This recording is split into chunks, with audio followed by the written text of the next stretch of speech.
Greetings and salutations. Welcome to the Game Over Greggy Show, episode number 69. 69. I'm so happy about this. Can we just agree that's the last reference we'll make to 69? Absolutely not. Never. Absolutely Definitely not. Kevin said something earlier that I like. It's been 68 in the making, coming all the way to number 69. Wow, it really has. Like we should. Quick announcement: we're retiring the show after this because this is the pinnacle. It can't get any higher than this. You can't get better. There's no than point this. in doing any more.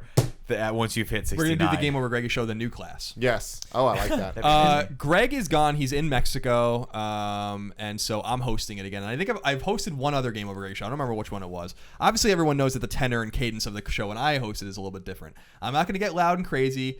I'm not going to bang on this table, although you guys can. Oh, I will. This table. Yeah. Give it to the table. And You just did. yeah, You lied. yeah. You lied to the people, Colin. I actually patted it. Oh, okay. Okay. Padding. he patted it like it was patty cake. like it was a nice butt. Yeah. He just gave it a little Because it's push. episode 69. Push. Okay. For the uninitiated, Game Over Greggy Show. Kind of Funny's flagship podcast. We've been doing this before we were even Kind of Funny. Show is recorded all at once, as you're going to see here, and then we split it up topic by topic, day by day, as I think Greg says. So here's how it basically goes. Our Patreon supporters at patreon.com/kindoffunny get the episode first as an audio or video, depending on how much, what their tiers, How much their they're subscription supporting. tier. But that's okay. If you don't want to give us money, that's all good. The following Monday on youtube.com/kindoffunny, each topic goes up until, through Thursday. Then Friday, the full episode goes up, and it'll also go up on your audio services like iTunes, so you can download for free if you want to wait. No big deal. But we appreciate your support on Patreon very much. By the way, who's around the table? Because we have an unfamiliar face for some of you here, and we have a very familiar, handsome face over there, and an even more handsome face here, and Damn. a face that's covered in Grizzled. what my girlfriend says is maybe looks like pubic hair. Crotch fur. Tim, everyone knows you. They know me. I'm Colin. That's Nick. This is Alfredo Diaz. Why, hello. Now, Alfredo recently quit Back in the IGN. If you world. have not heard, he is streaming full time. Yep. Over at twitch.tv/Alfredo Plays, and it can be found on Twitter at the Alfredo Plays. And we're sir. very glad to have him with us. So, Alfredo, thank you for joining us. Yeah, it's fun working with you guys. Now, we have 4 topics as usual. Yes. I don't know where to begin, so I'm going to begin with our guest, Alfredo. Alfredo, you're going to go first. Okay. What is your topic this week? What would be the perfect girl/relationship in your mind? Okay. So just the Be perfect be relationship. careful. It doesn't need to be girl. Nick, Are we going with the perfect girl or the I perfect heard- relationship?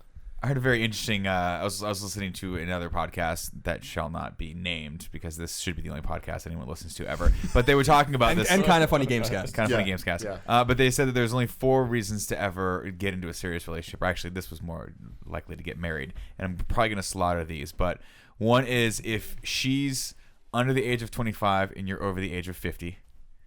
One is if you have no money and she has a shit ton of money. Okay. What, is this a drink delivery? Wait, hold on. There's Coke? Kevin, can we get a Coke for our guest, Alfredo? Oh, my Thanks for the coffee, Kev. Thank you, Kevin. And I can't remember the other 2, but you guys get the drift of where those are going. What's your perfect relationship? Jesus, God, blowing up here. Let's go to Colin first. Oh, okay. I've been in so many different kinds of relationships that I've gotten a little taste of what I like and what I don't like, and I think that the perfect relationship is probably an amalgamation of all of them. As I've explained, I think in the agree with past, and I've even explained it to my girlfriend, like I don't really feel like there's such a thing as a perfect or the right relationship.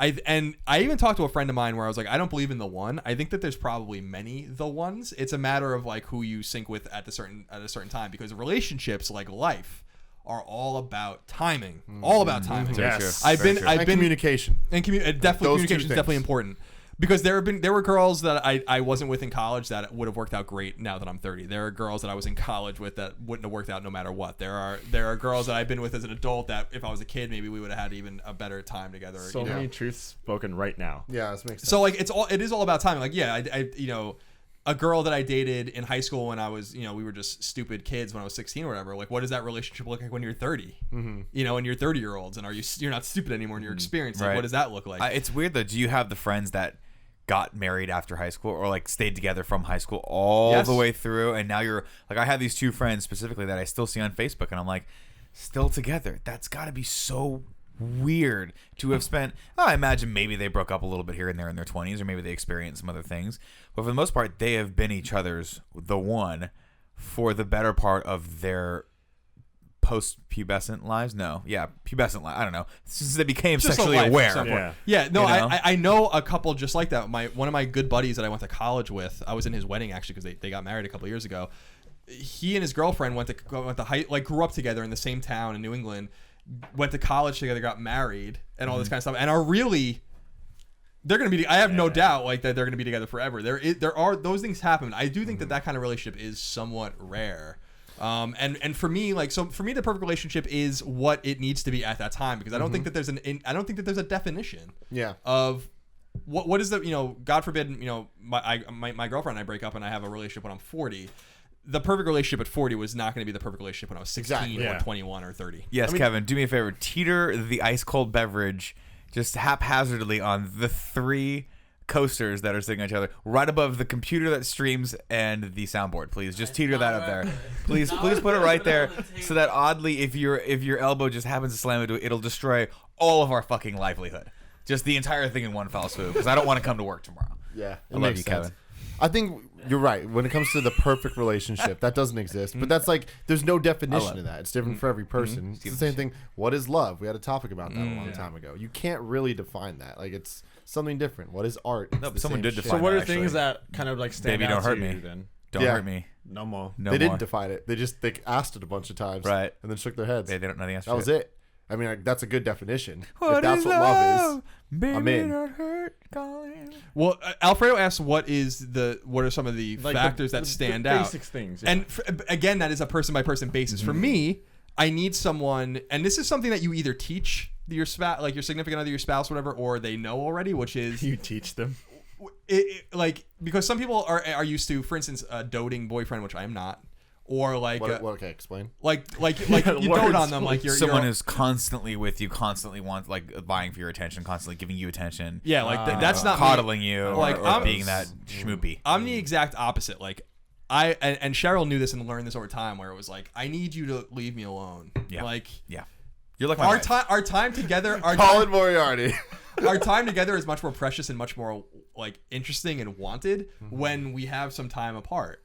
And like, to me, like that's just real talk. And we've been together for a long time, and she knows that, like, she, like, when she gets home from work, she has a really serious job that's like very taxing on her. She tells me all the time, just fucking leave me alone. Like, I don't want to talk. I need time to decompress. And then we sit, a couple hours later after we eat dinner and stuff, we lay in bed and watch a show or whatever. And that's our special time. Then she goes to bed early and I peel off and play games in the living room. Like, if I didn't have like my own free time, then I couldn't possibly be happy in this relationship. So one thing must come before the other. So that's one of the things that really stands out. Yeah. So hopefully they come at the same time. They're all Episode coming 69. together at the same time. Coming at the same time. 9. So No, I hear you. That's that's the most important thing. If I cannot be happy with me and like my own time, and I just resent you for taking all my time, then that's gonna be a huge problem for that relationship. It's very true. Some people need to be coddled. Some people need to be doted on. When you ask that question, my first instinct was saying, like, my perfect relationship is the one I have with my wife. It's not perfect. There is no such thing as perfect. Not at all. But the reason why it's so good is because we've been together 7 years. We've been through those trials and tribulations of having those really hard conversations about what each other needs. And that's really the most important thing. Is the perfect relationship you have, or you should try to find, is someone with whom you can be open and honest. Because once you have that, then you have near perfection, because you can tell the person, this is what I need right now. For instance, I'm very much like Colin. I do the exact same thing. I come home, my wife's had a really long day. Sometimes she doesn't really want to interact with me in that way. So sometimes we'll just sit and we'll watch TV until she goes to bed, or we'll talk. We'll turn the TV off. We'll talk for an hour. Then she goes to bed. Then I have a couple hours to myself at the end of the night. That is the routine that we've worked into. When I travel, she doesn't need me to be texting all the time. She doesn't need me to be calling her all the time. I don't need to be around all the time. For the most part, she values me when I'm there, and she values what I'm doing with my life, and gives me the space and the respect to go out there and do it. And that is something that we didn't have originally, right? Because we didn't really know. You don't really know that that's what the other person needs. But she knows that I am fiercely independent, and also really need some cuddle time every once in a while. Every once in a while, I need to climb up in there like a little kitten.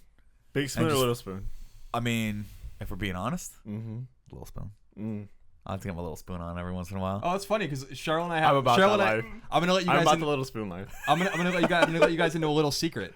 Cheryl and I don't call it little spoon or big spoon. We call it position 1 or position 2. What the fuck? No. Position 1 is when I'm the big spoon, and position 2 is when I'm the little spoon. I love that. That's so. Does And that so come up a lot, though? yeah, well, Is that a because we discussion? have a way to communicate. Because Cheryl and I go way back. We were from the same town in Long Island. We've known her for a very long time. So like we have a way to communicate with each other where it's like it sounds like one of his like clan tactics when he's playing Call of Duty. He's like S2. But she'll like I'll get into bed and she'll be like all groggy and sleep because she's been sleeping for a couple hours. She'll just turn around and be like position 1. And then just turn over or whatever. Fuck, and I'm that's like, so yeah, usually you just normally just feel it out and then just go into it. Yeah. Oh no, see, There's a that's call out for that. Yeah, exactly. I like the call outs. For me, I've recently at least. I'm doing it's that been from now this rotisserie. we need to do chicken. shirts, like 2 different shirts. That's position 1, position 2. It's just sell them. It's the same thing. So as like a he and she thing. Yeah, I like that a lot. that's fun. But for me, it's been this thing like a rotisserie chicken where throughout the night it'll just switch back and forth. You know? Yeah. And I like that because I like rotisserie chicken a lot. me too. Rotisserie chicken's fantastic. It's What pretty good. What I realize about the snuggling thing or like the spooning thing is that I can't do it for more than like a few minutes at a time. No. Like you begin in position 1 or you get into position 2 and then eventually Your arm starts falling asleep. yeah, or just like it's too hot. See- I want to read. Like I can't. Like I'm 100% right there with you. uncomfortable. I get into that spot with my wife because my wife is very, very much like, look, we got a king size bed, bro. Like we got it for a reason. I didn't get it so that 3/4 of the bed could be blank, Right. while we take up one of the quarters. So we'll start the night by cuddling, and then I feel this. Have you ever had you guys ever had a lap dog that you has a family dog or anything like that, where like the dogs they snuggle up in between you and they're cool for a bit, and then eventually they do this shit. Where they sprawl out and they create space where like it's like the core tenet of jiu-jitsu where you have to create space. That's what they say in jiu-jitsu. You're always creating space. You're creating space. That's what my wife will do. Is I'll be cuddling and all of a sudden I'll feel my arms extend out as her entire body just pushes me over to the other side. And then if I so much as lean back over toward her, she'll go and I'm like, it's not okay. We're not cuddling anymore, and I'll fall asleep. But then maybe in the morning, I'll feel like a little like fox come all up on me and give me position 2. There's got to be a balance. I did have a relationship though that it went on for like 2 years where I couldn't cuddle her at all because the moment I would cuddle her, she would get extremely hot and sweaty. That's my wife. My wife. It just never happened. Yeah, it's really interesting. So my whole life, I get super hot and nasty and sweaty, and I just can't deal with it, and I can't sleep. 69. Then I can't sleep, and I just like I keep thinking about it all night, and it's just like then I just lay there all night. And it's been horrible. So I've never been able to do the whole cuddle thing. Like cuddling's very much been a activity that needs to have an end. Yeah, absolutely. Sure. It's been a new thing for me where it's like I can actually sleep like that. I'm okay. Like somehow I'm okay with it. I'm like, all right, this is cool. I'm down with this. But I definitely think it's a body temperature thing where I can somehow not get super hot, and it's been good. It's the most uncomfortable in the beginning of a relationship where you're just like, oh man, I'm like trying to get in with this chick and I'm gonna cuddle her and like I want to be as close to her as much as possible. And it's like 2 hours of spooning. It's like, I mean, she's lying on my chest. I mean, cool. at any moment a kiss could go down right now. but like I can't feel the rest of my body. It's that question of at any moment shit can go down. Yeah. Like when you're doing that, you're in such close proximity, and your goods and their goods are so close at any given moment, whether position 1 or position 2. Action. Yeah, like you got that ship. You never know like where the intentions are. So it's like once you get the thought of sexual activity in your head, no matter where they're at mentally, that's all you're thinking. You're taking everything as a sign. You're like, did you just put your butt on me for? Was that? Oh, thing? yeah. Were you trying to hit me with that? Because you just back that thing up. Wait till you get married. Wait till you get married because when I was single, you would have to sort of make that break, right? It would be an on and off switch where you would be like, okay, I think it's ready. Let's hit the switch now. Oh no, we hit the switch too early. Whatever. When you're married, it's just like it's like a flat line of always wanting sex. You're like, you making dinner? What up? Like, are we doing this? No? Cool. Let's eat dinner and let's check back in then. Like, because you're just trying to be ready for it, whatever you go. Because you never know with your wife, you could be like, just you're always together. It's always just forever. Like when you're in a relationship. But most of your relationships when you're young, especially in your mid-20s, which you guys are, it's like you never know how long this is gonna last for. Like I don't know if this is forever. I don't know if this is a real thing. We're still feeling this out. Once you get married, you've already committed to each other. So like you don't have that anymore, that excitement level. So you're like, this is it. I'm ready. We're doing this. I'm ready. I'm ready. We doing it? No. And I try to turn everything into sex. Everything into sex. My wife will be like plucking her eyebrows. I'll be like, I'll just pop up behind her like, what up? How you doing? Those look real good. Real good.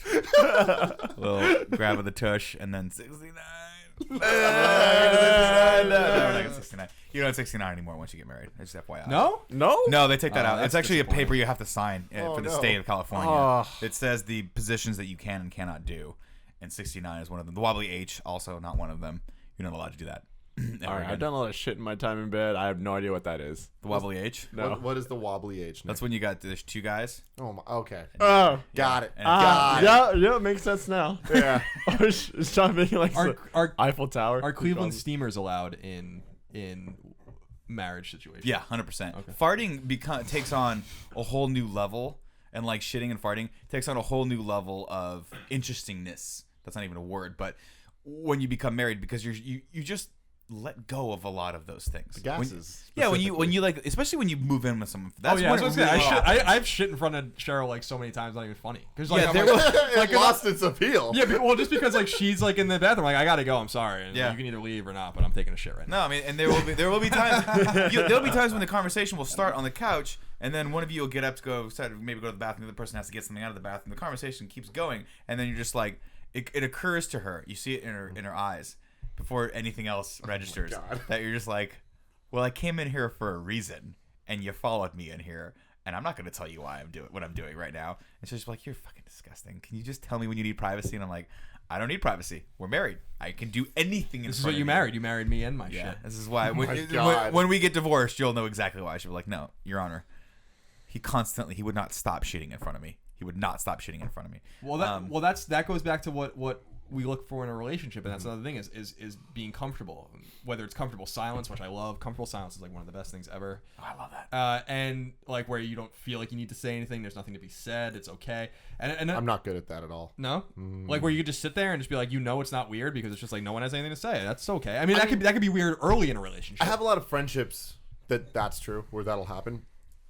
But I mean, oh man, if it's me and a girl together, I think for me, perfect relationship, never shut the fuck up. Just keep talking. Really? Just keep on You talking. gotta have those quiet Tim moments where talks you're so much. reading a book or you're on your iPad or whatever, and you're on the couch with her, and then like she'll go over and play footsie with you for a second. That's all that's needed. That's all you really. Just a little recognition that the person's still alive and breathing. That's all that matters. Are you guys still at the place with the relationships where, you still have to hold the farts in? Because Yes. that's no, the worst. I fart on her. Definitely. Not in my long-term relationships, no, not Really? at all. There's one time where we just came from the grocery store. She was walking in front of me. We put the bags down. We were walking to the bedroom, and I just walk, and I just get hit with this like hit it. cloud of Yeah, like brother. gas, and it literally knocked me down. This was my ex, and I was like, oh shit.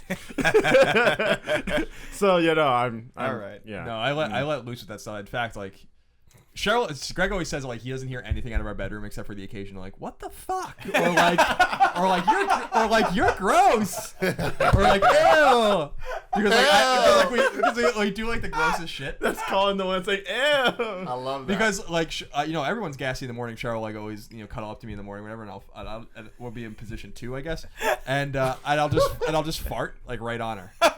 and she gets mad that I'm like I call it my defense mechanism like an octopus spraying ink. Where I'm like I'm scared. You scared It's me. too early. You scared me. I didn't know what was happening. That was a my big God, attack. that's so funny. So that's why like Cheryl's been such a blessing for me is that like she and I have our problems and we have our fights and our quarrels, but I've never been so comfortable being who I am around her. Like I don't hide anything from her. I am completely who I am. Yep.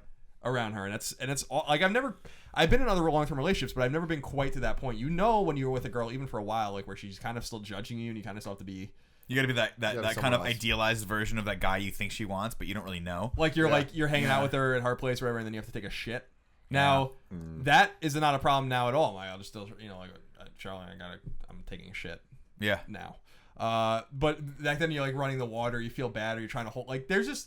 I don't want to be in that position ever again. That's why I know that if Cheryl and I don't get married, I'm probably just not gonna marry anyone because I'm like I can't do this again. No, it's once you've reached that level. That's the thing. That's why I kid around about a lot of things, second, third marriages.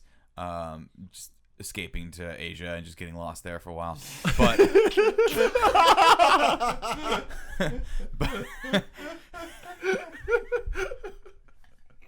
Getting lost in like 10 or 20 women. That's it.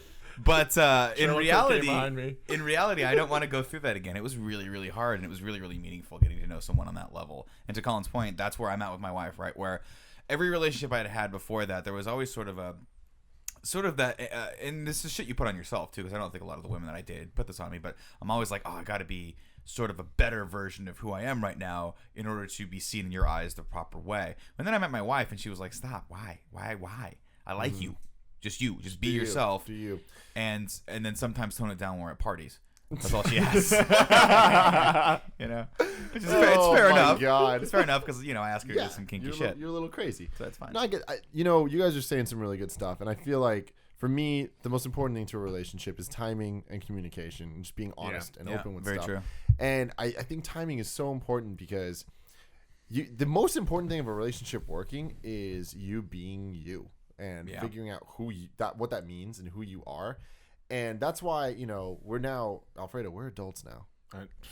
You're closer to 30 than you are to 20. This is kind of crazy. I don't know. I play video games for a living, so That's true. We're never really going to be adults, but like everyone else is going to pretend we are. Yeah. And like that's crazy to me is like who we are now is essentially it's who we are. Yep. And when you look back at who we were, those are different people. Way like some of different. the similarities, came through, but it's like, Colin's been this guy for the last couple of years. He's going to keep being this guy. Nick, the same thing. It's like we're now at this place that this is who we are. Yep. And so getting into relationships with people now that it's not high school shit anymore. It's not even college shit anymore. Like this is like real shit. It's like you meet people and you're like, this is who you are. This is who I am. This is us. We're a thing.